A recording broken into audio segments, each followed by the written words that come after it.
और अपने जीवन में उतारेंगे। श्री सद्गुरु महाराज की जय।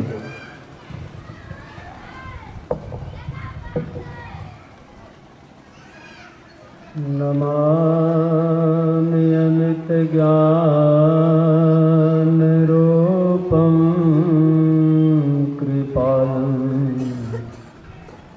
अगम बोधदाता सुबुधनिधि सारं समाशीलयति धीर गंभीर ज्ञानम्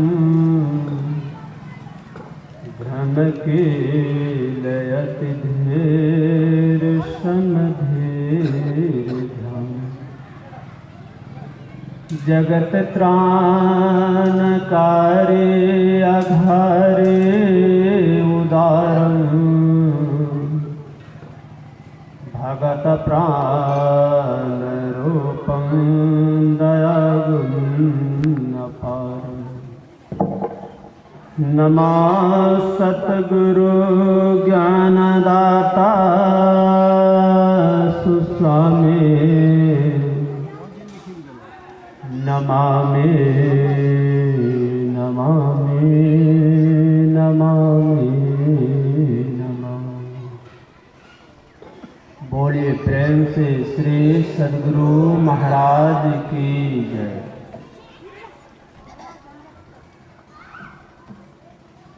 प्रातः स्मरणीय परम पूज्य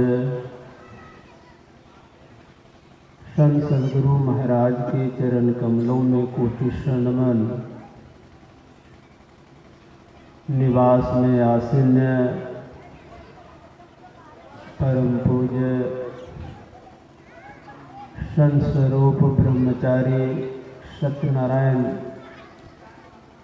महाराज जी के चरण कमलों में कोटि नमन। नगर निवासियों, ग्रामवासियों, बंधुओं, सत्संग स्थल में उपस्थित धर्मानुरागी सज्जन वृंद, सदात्माओं, पूजनीय माता एवं भक्तिमती बहनों, परमात्मा के तमाम भक्तजनों को मेरा प्रणाम।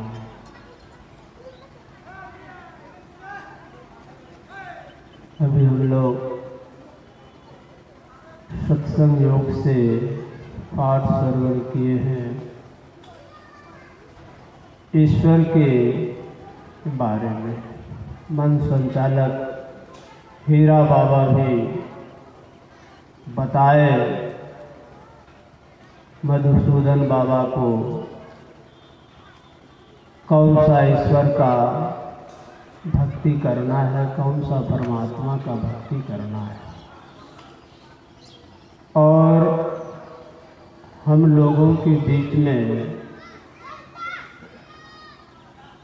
दूर दराज से चल कर के विद्वान वक्ता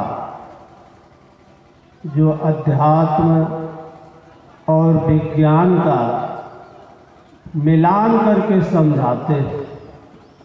कल भी श्रवण किए हैं ईश्वर के बारे में, परमात्मा के बारे में, भगवान के बारे में, अल्लाह गॉड के बारे में पूज्य बाबा बता रहे हैं। हम आपका शरीर 5 तत्व से बना है और यह संसार भी 5 तत्वों से बना है। गुरुदेव कहते हैं शरीर में हम आप जिस तल पे रहते हैं संसार में भी उसी तल पे रहते हैं। 5 तत्वों में से सबसे पहला तत्व क्या है और जो सबसे पहला तत्व होगा वह सबसे ज्यादा सूक्ष्म है, बारीक, महीन। और जो सबसे बाद का तत्व होगा वह स्थूल अर्थात मोटा। मन को बिल्कुल एकाग्र करके सुनिएगा। ईश्वर संबंधी बात जब तक मन को एकाग्र नहीं कीजिएगा, ठीक ठीक बात समझ में नहीं आएगी। सबसे पहला तत्व है आकाश। आकाश से उत्पन्न हुआ हवा, हवा से उत्पन्न हुआ अग्नि, अग्नि से उत्पन्न हुआ पानी, और पानी से उत्पन्न हुआ मिट्टी। तो सबसे बाद का तत्व हो गया मिट्टी।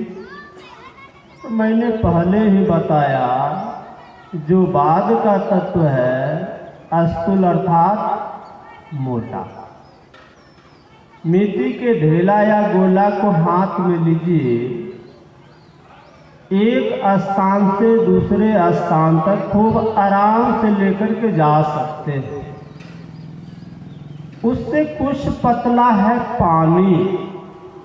पानी को हाथ में लीजिए, एक स्थान से दूसरे स्थान लेकर के जाने के लिए कहेंगे तो नहीं लेके जा पाइएगा। क्यों? पानी पतला है और हाथ में छिद्र है, छू जाएगा, गिर जाएगा, नहीं लेके जा पाएगा। उससे और पतला है अग्नि।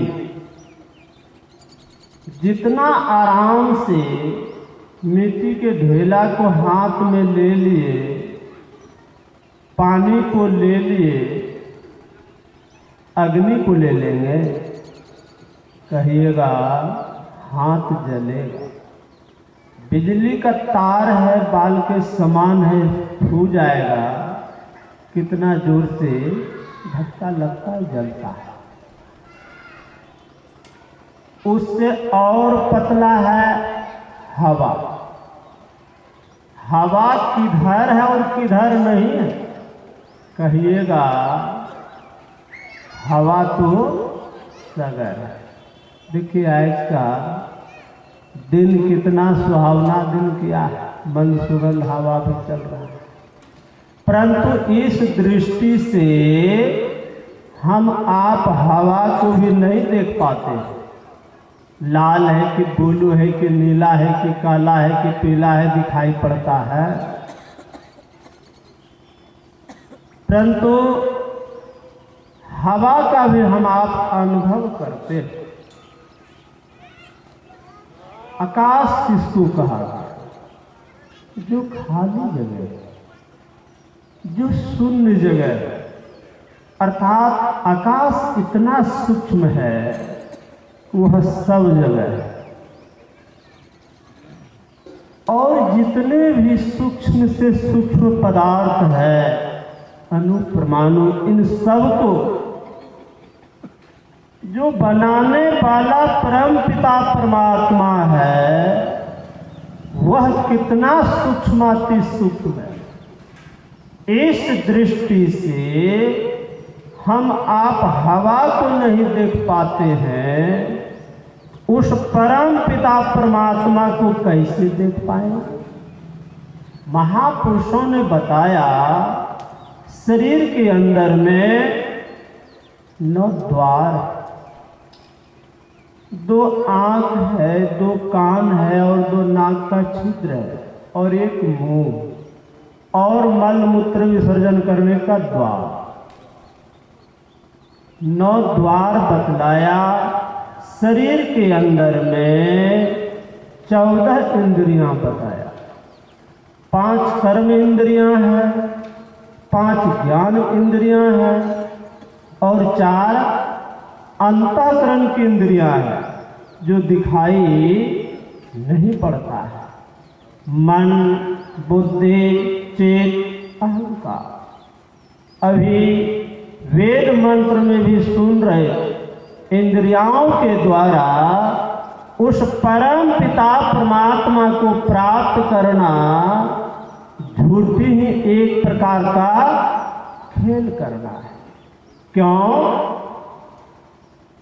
हम आपकी जो इंद्रियां है स्थूल अर्थात मोटी, परम पिता परमात्मा जो है बिल्कुल सूक्ष्माति सूक्ष्म है।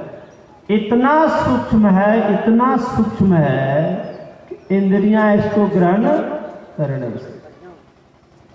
प्रत्येक इंद्रियां का एक एक काम है, दूसरा काम भी इससे नहीं लिया जा सकता है।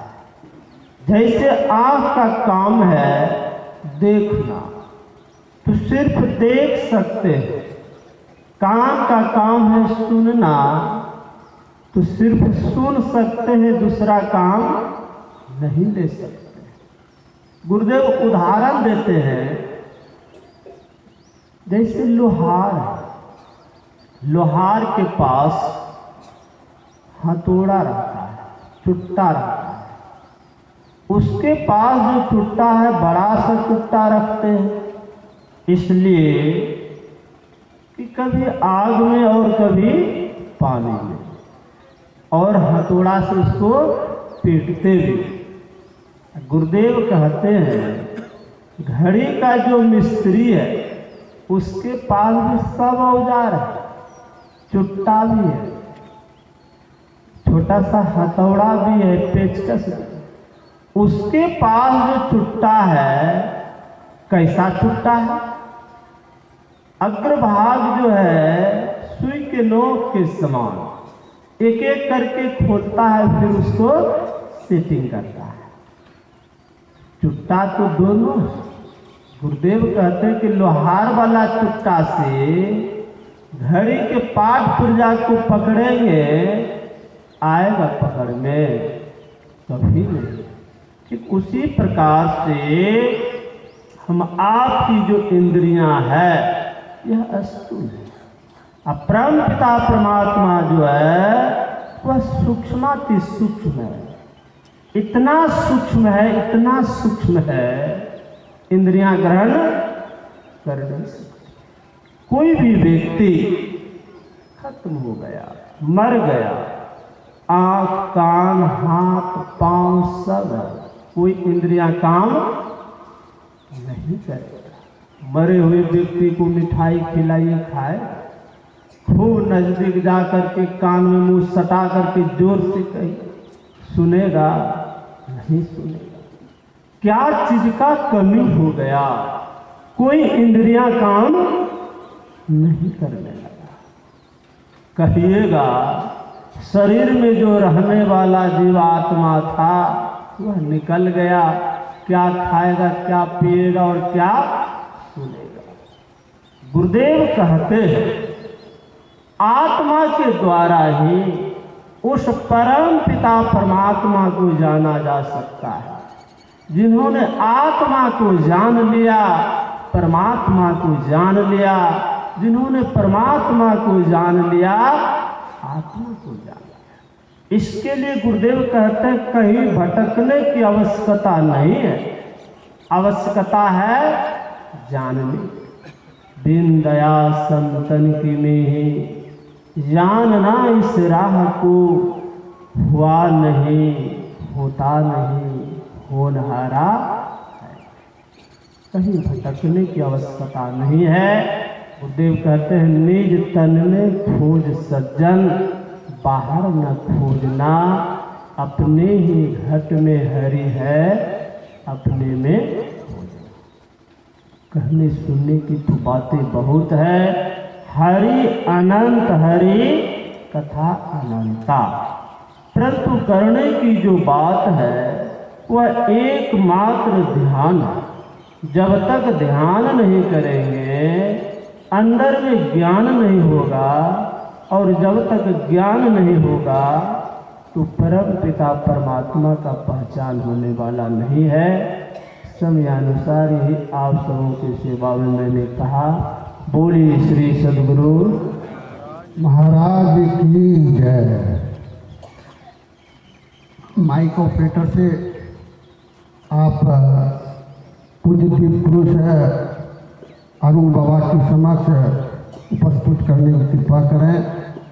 हम लोग स्वामी अमृतानंद महाराज की सुन रहे थे ईश्वर इंद्रियातीत है, उसको ध्यान करके भी प्राप्त किया